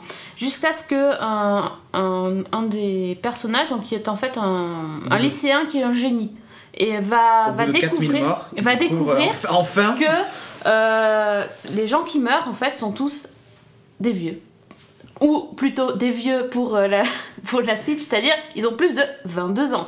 Donc attention, donc en gros, 21 ans. C'est à partir de 22 ans, ils meurent. Putain, dès que tu peux commencer à boire de l'alcool et t'éclater aux États-Unis, tu meurs. Donc dès que tu as 22 ans, tu meurs. Mais alors, c'est vraiment le pitch, c'est ça, c'est-à-dire que il y a au bout du premier épisode, donc c'est vraiment pas le spoil, c'est le sujet de la série. Au bout de 22 épisodes, il n'y a plus un seul adulte vivant, il ne reste que ceux qui ont jusqu'à 22 ans. Donc, c'est un peu The Underdog. Alors en fait, le pitch, comme tu dis Cédric, franchement, c'est pas mal dans l'idée que ça pourrait être une série de la CW qui a une cible assez ado et du coup, hyper malin de se dire, bah ouais, du coup, tous les adultes sont morts, donc on garde que les jeunes, donc ça peut faire une série ado, sympa et tout ça. Bon, sauf que là, on n'est pas du tout sur la CW, on est sur Netflix. En fait, c'est une coproduction avec le Canada. Et donc on est sur une cible qui est pas du tout adolescente, qui est plutôt assez large. Le Canada, c'est la Belgique des États-Unis, hein, pour rappel. C'est ça. Et donc, pour ceux qui n'arrivent pas à situer. Non mais c'est vrai, ils font vachement de séries là-bas, donc bon. Et du coup, on se retrouve avec des acteurs donc pas connus. Donc déjà, si vous y allez pour les acteurs, ça sert à rien parce que c'est des acteurs canadiens. L'actrice principale, on l'a déjà aperçue vite fait dans 2-3 séries, mais enfin vraiment. Mais elle a plus de 21 ans. Ah non, c'est une lycéenne, l'actrice principale. Non mais je l'ai vu sa tête, elle a plus de 21 ans. Non, on en parle. Donc le cast, vraiment les quelques personnages principaux, en fait, ce sont des lycéens parce que la série commence dans un lycée. Donc ils sont tous, il y a une petite bande. Il y a le génie / geek / hacker. Donc forcément parce qu'on est bon, donc on va hacker les sites. Enfin bon, bref. Il y a la nana qui a 16 ans qui est enceinte jusqu'aux yeux. Il y a bouge pas, j'appelle internet. Voilà, il y a sa sœur qui est le contraire, c'est-à-dire hyper prude, qui respecte ce qu'a dit Jésus, enfin voilà, un truc. Bon. Elle est vierge? Ah ouais, non mais oui. Ok. Et puis il y a le mec plein de pognon qui roule en super caisse qui est un gros con. Voilà, le genre de, c'est vraiment hyper stéréotypé mais poussé à l'extrême. Et donc c'est eux en fait qu'on va suivre. C'est assez bizarre cette série parce qu'il y a à la fois un ton un peu léger dans le sens où c'est des ados, donc ils font un peu des conneries d'ados, tout ça. En même temps, ils ont tous leurs parents qui crachent, ça va pas l'air trop de le... c'est un peu embêtant, mais quand même... Écoute, dans certains cas, peut-être que ça les arrange. Bon, alors c'est assez bizarre. Il y a des scènes bien trouvées, il y a des bonnes idées, mais au final, on se dit, mais attends... ça aurait pu être un truc bien malsain en plus, tu vois. On l'a déjà vu, enfin, c'est déjà vu 1000 fois. En plus, c'est exactement comme dans Under the Dome, tu te retrouves avec la situation où la ville est en quarantaine. Virus dit quarantaine, donc ils sont tous enfermés. Limite, ils se font buter s'ils essayent de sortir. Donc il y a un peu des enjeux pour savoir comment le gouvernement va gérer cette crise dans cette ville, etc. Et bon, il y a vraiment des trucs pas mal, mais... L'idée de base est bien, et à en fait, chaque fois, ils en ont fait un truc... c'est hyper fade, c'est hyper plat, tu te dis bah ouais, mais bon, en même temps, j'ai déjà vu Under the Dome... Je sais que vous nous regardez, mais on peut pas toujours être gentil avec vous, quoi. Alors l'avantage, c'est qu'il y a que 6 épisodes. Donc si vous avez envie de vous lancer dans l'histoire, tranquille, vous avez pas grand chose à regarder... Bon, 6 épisodes, c'est pas non plus Mais après, moi j'en ai vu que 2, je peux pas vous dire comment ça finit, si la résolution est intéressante ou pas. Donc le principe en fait, c'est que Netflix d'habitude il propose ça tout d'un coup là, comme c'est la coprod avec le Canada, c'est un par semaine, donc j'ai vraiment pas pu voir. Ouais, moi je suis assez déçue parce que j'attendais un peu une série comme. Ouais, pas comme The Walking Dead, non, comme. Under the Dome. Ouais, mais mieux qu'Under the Dome, et puis finalement, non, en fait. Pourtant, Under the Dome, on a tenu la saison quand même. Mais parce qu'il y avait des trucs bien, des trucs moins bien. Mais là. Après, ça devient un peu trop Stephen Kingien, quoi. Ouais. Un peu trop what the fuck avec des œufs et des papillons, là, ils ont commencé à me faire. C'est très ésotérique. Donc, il n'y a qu'un dragon qui parle ou un dinosaure qui parle, et je pense que c'est mort. Après, les zombies robots, et je pense voilà, bon, là, c'est plus terre à terre. On est dans l'idée, c'est quand même des gamins, comment ils vont tenir la ville, comment les plus grands vont veiller sur les plus petits, comment les rebelles vont... Bon, de toute façon, ils en ont rien à faire, il n'y a plus de policiers, donc ils vont braver tous les interdits. Après, ça peut partir vite en cacahuète, ces histoires de pillage. On va boire de l'alcool avant 21 ans. Je suis un rebelle. Tu te demandes, le mec qui a 21 ans, il doit bien flipper, il doit se dire, je vais avoir 22 ans, je suis mal, mais ce qui est marrant, c'est que... Dans la chatroom, il y en a un qui a dit, il me reste plus que 3 mois à vivre avec cette série, c'est horrible. Ce qui est assez marrant, c'est que, comme disait Cédric, l'actrice, elle a l'air d'avoir 21 ans, donc elle a 16-17 ans, et ils ont une prof au lycée. Et en fait, la prof, elle a l'air plus jeune que les élèves. Et la prof, en fait, la blague, c'est que en fait, la prof, elle leur dit, ouais, mais en fait, j'ai 22 ans. Et t'es là, ouais, bon, toi, tu meurs pas, c'est bon, on a compris. Et alors que tous les autres sont morts. Donc c'est elle, un peu la vieille. C'est assez drôle. Enfin bref, donc bon, 6 épisodes, ça passe vite. Mais oui. Alors, le pitch est petit et court. Finalement, ils ont étiré le truc, on ne sait pas trop où ça va. Bon, voilà, il y a mieux, je pense, dans ce style de série avec des jeunes. Même il y a The 100 qui est mieux que les 100. Hein, que ça, non, ça s'appelle The 100 même en français. Non, si. J'ai dit que c'était les 100. Mais non. Donc, sinon, j'aurais cru que c'est les 100. Je sais pas. C'est ça, les 101 Dalmatiens. Les 101 Dalmatiens, non, c'est The 100 aussi, non. Non, les 100 petits cons. The 100, ça doit être ça quand ça va arriver en France. The 100. Mais c'est un peu ça, ouais. Donc bon, voilà. Pour l'instant, il n'y a pas grand-chose en niveau Netflix, c'est pas que des trucs bien, quoi. Non, mais il y a Sense8, moi, que j'ai bien envie de voir. C'est ça. J'allais dire, donc pour l'instant, il n'y a pas trop... J'ai un peu peur d'être déçu parce que les Wachowski, bon... Hein. Ouais. Mais Sense8, c'est le 5 juin, donc c'est la semaine prochaine. Donc en attendant, si vous avez rien à faire, vous pouvez vous lancer. Pour rentabiliser la bonne Netflix, si vous avez déjà tout vu, Penny Dreadful saison 2 et tout, si vous avez tout vu, bon, bah, voilà, quoi. Ok. Donc, merci beaucoup. Petite déception, mais... Il y aura des choses bien. Et là maintenant la rubrique que tout le monde attend dans le monde de l'univers entier. Ah oui. Ah mais attends, maintenant ça va devenir la rubrique culte, je pense. La minute, ça pourrait faire presque une émission à elle toute seule. La minute canon.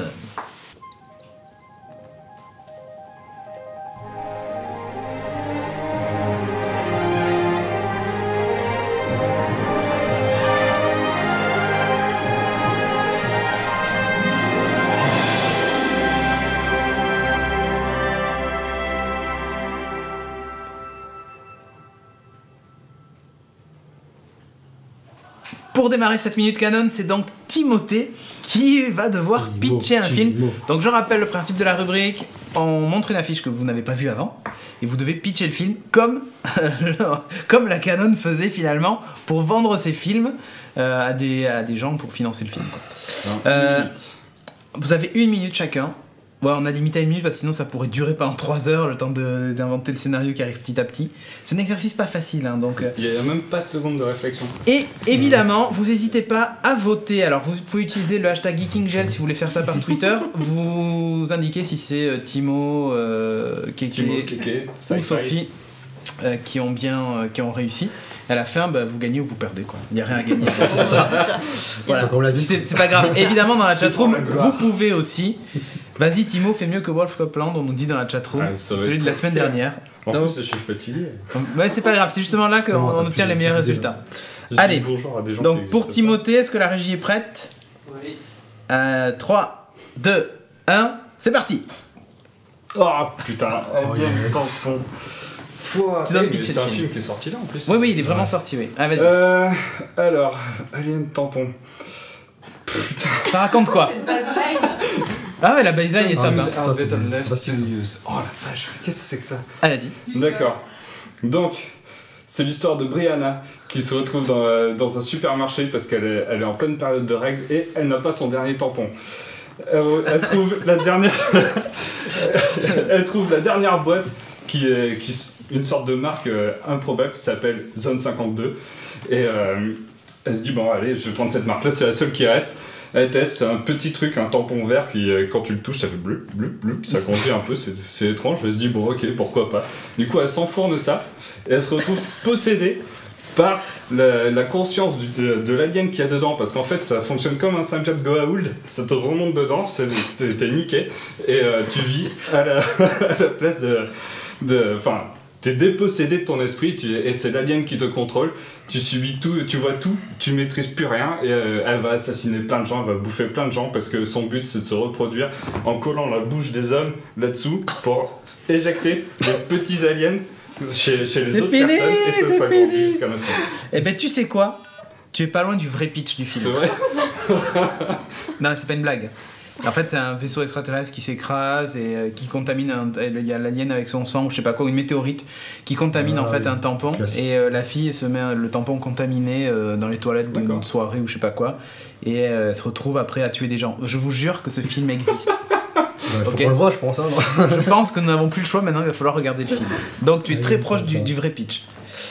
Et c'est sorti ce film quoi. Et c'est vraiment sorti.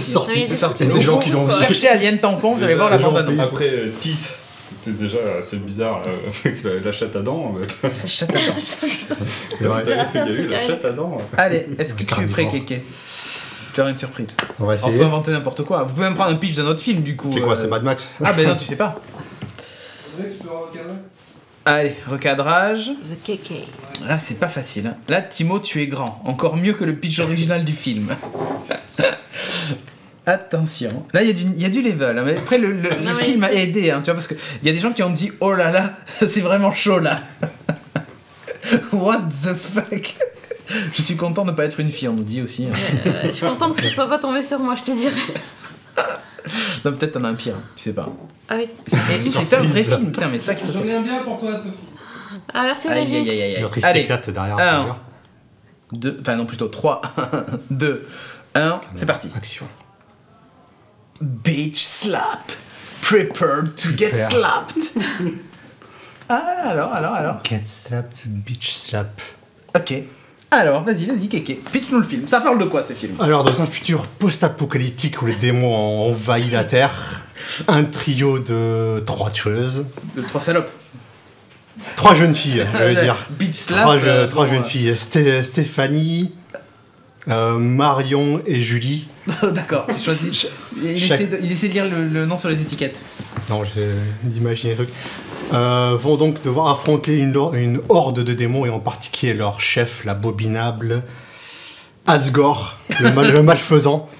Asgore, qui veut provoquer une éclipse. Une fois que l'éclipse sera arrivée, la Terre sera plongée dans le noir et son armée de démons pourra envahir la Terre et la plonger dans le chaos. Okay. Et le destin du monde repose sur les épaules de ces jeunes femmes. Ok. T'as encore 20 secondes. J'ai encore 20 secondes. Alors, pour le casting, on va essayer d'avoir Angelina Jolie pour le rôle. Ok. La Rousse devrait être jouée par Jessica Chastain. On est en contact en ce moment là. Ok. Elle va bientôt signer. Et pour la troisième, en fait, c'est la nièce du producteur qu'on a essayé de caser dedans. Mais elle joue très bien, vous inquiétez pas. En plus, elle a des gros seins, donc ça va être parfait. Ok, très bien. Ça fait un peu It Follows, hein, avec le mec derrière, là, tu sais, genre... Ouais, ça fait très Grindhouse, je trouve, la police. Allez, hop, c'est fini. Temps écoulé. Mais il a fumé quoi à la régie, on nous dit. Beach Slap. Pourquoi le Beach Slap? Donc c'est un film, Beach Slap aussi. C'est un vrai truc oui, c'est un vrai truc. Ah mais tous les trucs sont vrais là. Ah d'accord. Ok. Est-ce que tu es prête, Sophie? Ah ouais. Tu as recadré, Audrey, c'est bon, on est prêt. C'est quoi le vrai pitch du truc? Je sais pas. Celui-là, il va taper ça dans Google ce soir, je te dis qu'est-ce qu'il va avoir. Je vais pas avoir. attendre ce soir, vous croyez quoi? Je ne vais pas attendre ce soir. En fait, ok Google, elles ont pas pu Beach acheter Slap. la dernière paire de Louboutin. Vas-y, fais ok Google, Beach Slap. Je vais désactiver ça, le Google. Ah merde. Allez, est-ce que tu es prête, Sophie? Donc il faut inventer une histoire, hein, t'as l'habitude. Il y en a une qui s'appelle Julia, mais j'étais pas loin, putain. Ah, tu vois. 1, ou plutôt 3, je vais y arriver un jour. 2, 1, c'est parti. La championne du collège. C'est que ça. Ah, vas-y. C'est un film français. C'est un vrai film. François Hollande au fond. C'est pas faux. Okay, ça parle de quoi, la championne du collège? Donc c'est l'histoire d'un lycée où... Le collège déjà. C'est mieux. C'est l'histoire d'un collège où tous les professeurs ont été remplacés par des aliens. Et les élèves ne sont pas au courant jusqu'au jour où ils s'aperçoivent que leur prof d'espagnol a extrêmement chaud. Quand elle commence à lui faire une interrogation, elle enlève ses vêtements. Et là, elle se rend compte que plus elle se déshabille, en fait, plus leur regard ils sont hypnotisés par elle. Et c'est là qu'elle prend le contrôle sur eux et elle va pouvoir leur faire tout ce qu'elle veut. Et donc elle va faire une armée de collégiens chaleurs qui vont aller dans la ville et qui vont aller dévaliser toutes les boutiques et pour enfin lui acheter des vêtements plus jolis et surtout de belles chaussures parce que là ça va pas du tout, elle a pas ce qu'il faut. Ok. Donc hypnotiser donc des collégiens en chaleur, donc c'est pas mal. Film interdit évidemment au moins de 18 ans. C'est l'âge de la puberté, hein. Allez, donc maintenant ce que vous allez faire, c'est vous allez voter. On donnera les résultats dans la rubrique courrier. Si vous nous suivez en différé, vous pouvez aussi laisser un message dans les commentaires pour dire de quel des trois pour vous a gagné. Oui. J'ai la fiche de Bistap, il y a Lucie Olès dedans. Lucie Olès. Et surtout il y a Kevin Sorbo. Vous vous rappelez de Kevin Sorbo? Hercule. Oh, Hercule et Xena ensemble. Dans le même film. Et celle-là, tu aurais pu la pitcher. Alien Tampon. C'est clair, mais c'est ça le truc pour voir le film. C'est ça. Il y a Hercule et Xena ensemble dedans, les gars. Du coup, Alien Tampon plus Beach Slap à regarder. Hein. Ça nous fait une liste de films. Et après, je pense qu'on fera des lives où on commentera les films. En fait. Et Wolf Cop. Ok, donc vous votez dans la chatroom et sur Twitter avec le hashtag GeekingGL. Et on vous donnera le résultat dans la rubrique courrier. Mais il faut faire gaffe parce que la canon elle va revenir à la vie. Exactement. C'est ça. On risque d'avoir des problèmes.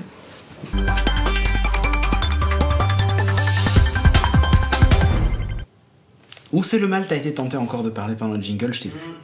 Donc, j'ai les résultats. Alors, Maître Nadjar me les a apportés dans une enveloppe. J'ai pas d'enveloppe, faudrait que j'ai une enveloppe pour faire semblant. Donc, je commence par les perdants. Il y en a 2 ce soir, forcément. Donc, il n'y a pas d'égalité. Il aurait pu avoir une égalité, ouais. Enfin, il y a une égalité. Sophie et Kevin ont fait 2 chacun. Voilà. Et Timothée a fait 5. Donc, c'est encore lui qui a gagné, comme d'habitude. Évidemment, vous laissez sur les commentaires sur la chaîne YouTube et tout ça, ou même sur le site geeking.fr, celui que vous avez préféré comme pitch. Évidemment. Forcément, avec une affiche comme ça. Après, l'affiche a aidé, c'est pour ça. Ouais. Mais tu sais quoi? Cette affiche-là, je pense qu'ils ont pris l'affiche genre de Fast and Furious, tu sais, où tu les as en bas avec les voitures et t'as la fille de dos. Non, mais il y a 50 affiches comme ça. Les gens ont pris de dos comme ça. Ouais. Enfin, surtout des femmes. Plus de cul. Des culs comme ça. En vue de fesses, quoi. Ouais. Même Transformers, ils pourraient le faire. Il y a le cul de Kingsman aussi. C'est ça, le Kingsman aussi qu'on a fait une comme ça, je crois. Ouais, bah oui, tu m'étonnes. Tortue Ninja 2, il aura pris le lead. C'est ça. Ah là là, bref. Donc, on a eu le vainqueur. Maintenant, on va prendre quelques tweets. Oh, la régie est occupée. La régie est occupée, ils discutent de ça. Mais donc, vous tweetez avec le hashtag GeekingGL, on va passer vos tweets. Ah, bravo! Moi, j'attends Sensei de Netflix qui arrive aussi très vite. Tout à fait. J'espère que ça va être bien. Tout à fait. On l'attend. Plus qu'une semaine. Oui, c'est ça qui est chiant. C'est vendredi, c'est ça. Est-ce que je vais t'attendre pour regarder le premier épisode ou pas? Ouais, vu que je t'ai évité de voir un truc pénible. Mais je vais quand même regarder. Alors, je viens de voir qu'il y aurait du multifiltrage en Android M. Peter Google ne l'est pas mis en avant. Ah ouais, c'est clair. Ils n'ont pas du tout parlé pendant la conf. Ils n'ont pas parlé du tout. Ils ont dit un mot dessus. Ah, ils ont dit quoi? Multifenêtrage. Multifenêtrage. Ok, c'est bien. Très bien. Mais on devait être en train de boire et on l'a pas entendu. Alors, Furiosa est sans doute l'héroïne la plus badass que j'ai jamais vue au cinéma. Charlize Theron est parfaite. Elle est en effet parfaite, elle est ultra badass, avec son bras mécanique. Tu spoil. Donc, non, je vois pas tout. Iron Cédric, oh yeah. J'étais déjà amoureux de Charlize Theron. Tu m'étonnes. Mais là, le problème c'est qu'elle a la même coiffure que Timo, quoi. Sud-africaine. Même coiffure que Timo. Quoi qui? Oui, c'est vrai. Ah oui, mais je suis un cosplay de. Dans la chatroom, Orion nous dit la fin de Agent of Shield, la dernière minute, ça vous a teasé? Tu m'étonnes. Un petit peu, ouais. T'attends la sortie sur Netflix de la série aussi, Timo? Oui, du coup, de Iron Fist. Ouais, j'ai bien envie de voir ce qu'ils vont en faire. Si ça prend la tournure du comics, ça peut être très sympa. Si après il joue sur les clichés vieilles séries de Kung Fu et tout, pas sûr. Mais bon. Qui dit ça. Ouais, moi dès qu'il y a des arts martiaux ou de la danse, je suis fan de toute manière. C'est ça. Arts martiaux ou danse. Hein, c'est un Dirty Dancing. Sympa l'autocollant de Cédric sur le MacBook Pro. C'est quoi comme stickers? Alors, allez. La minute, merci Timo. Est-ce qu'il y a un reflet? Il n'y a pas de reflet? Il y a un reflet? Là, il n'y en a plus. Non, il n'y a pas de reflet. Ah oui.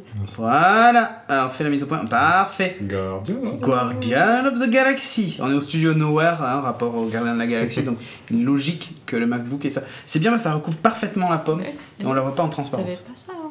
Et non. Et je l'ai mis parce que les gens arrêtaient pas de me dire tu commentes une conférence Microsoft avec un Mac. Bon, ça m'a saoulé. D'accord. Donc voilà, donc, je dis ok les gogoles, je vais mettre un autocollant. Voilà, donc à chaque fois j'étais obligé de montrer mon Dell à côté. Ouais, c'est ça. Mais Timo peut-il rentrer au cinéma? Il est trop grand. Ok. Bah non, je fais 1m80. C'est vrai. C'est juste que sur le canapé, il est trop large en fait. C'est dans le fauteuil. Plus large. Tu sais qu'à côté, il. Pour les pour camping.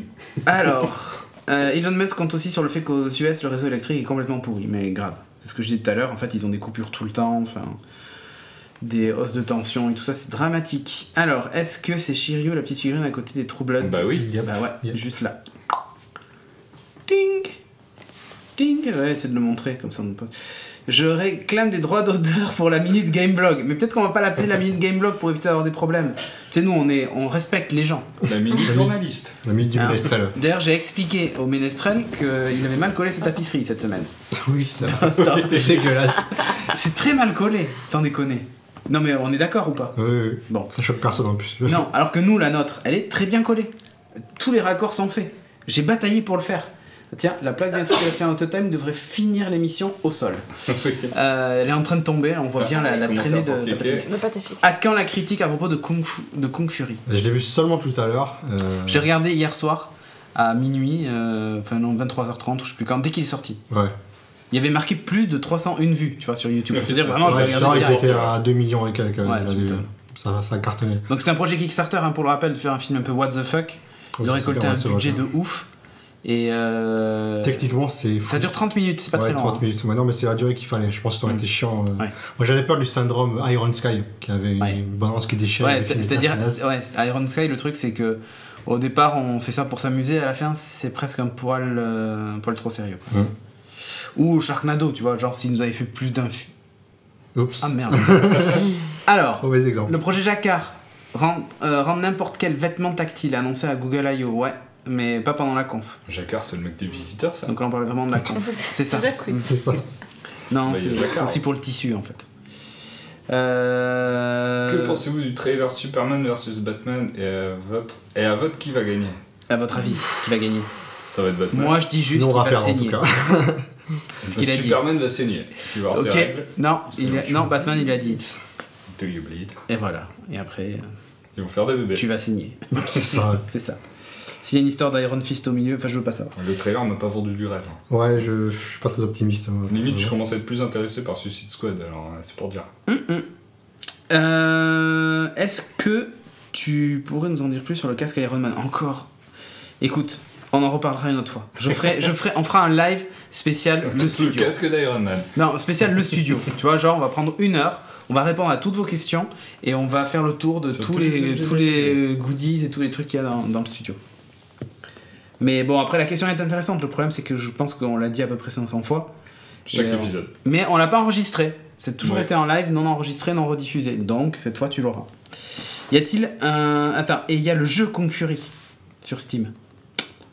Ah bon? 1,99 $. Quoi? Vrai, no fake. Il a l'air vraiment bien. 99 $? 1,99. Ah. Oui, moi aussi. Non, 1,99 €. Non. Okay, on nous pose la question, avez-vous vu Supergirl? Bah non, il sort que dans 6 mois, voyons. Non. Voilà. Non, pas vu. Il est dans mon Plex, mais je l'ai pas encore regardé. Pareil. Lol, nous on va perdre, merci Kevin. C'est un commentaire. Vas-y Cédric, balance le générique. Que je fasse de l'air guitare dans mon salon. Ouais, on va balancer le générique. Okay. Mais est-ce que la guitare est un lance-flamme en même temps? Non, mais l'air guitare en feu. Ouais. Tu joues avec un briquet ou... Tu sais quoi?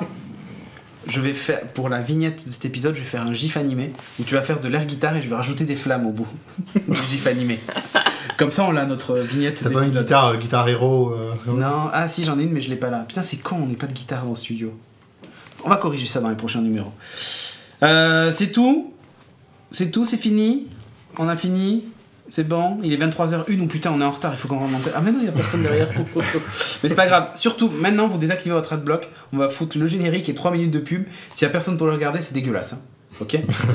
N'oubliez pas évidemment que vous pouvez nous suivre sur Patreon. Nous donner de l'argent, nous soutenir. Oui. Non, vous allez sur geeking.fr/don, c'est écrit là en bas. Hein, tu l'as perdu ou tu l'as pas perdu? Là. Est-ce que la régie est bonne? Non, là. Ah, il a perdu. /don DONS. Vous allez sur le site geeking.fr. Pas de ONT.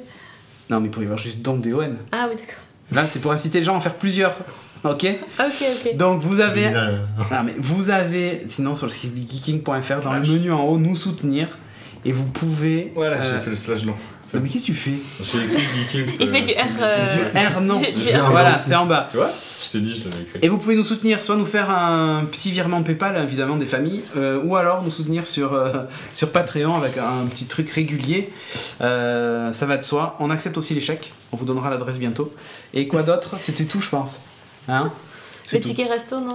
Ticket resto, si vous en avez, effectivement, ça peut payer le chèque vacances, tout ça. ANCV, on prend tout. Hein, c'est comme ça, bande de crevards. Sur ce, donc, dans 15 jours. Pas la semaine prochaine. Dans 15 jours, on va remanier un peu l'émission. On va commencer par le blind test. Peut-être même on va faire le blind test et la minute gameblog. Hop, clac clac, pour la reprise. Tu vois, genre un peu de double feature. Ah mais grave, là je suis chaud. C'est excellente idée, la minute gameblog. Excellente idée. Sur ce, donc, dans 15 jours. Ciao. Ciao.